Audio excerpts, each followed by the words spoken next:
2022, 99 bilion ringgit. 99 bilion ringgit 2022. Kita turun 2023, 92.6 bilion ringgit. 2024, 76.8 bilion ringgit. Ini dia sebut hutang. Ada yang terkeliru. Tapi saya sebut hutang berkurangan.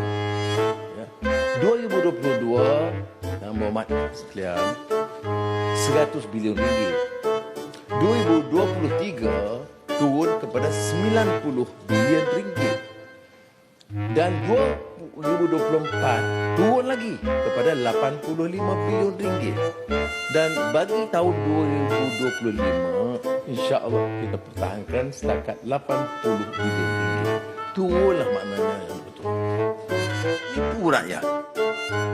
Jadi kalau saya tengok angka ini, tengok siapa yang menipu. Kita minta disebarkan dan saya minta berpegawai pejabat awam ni hafal.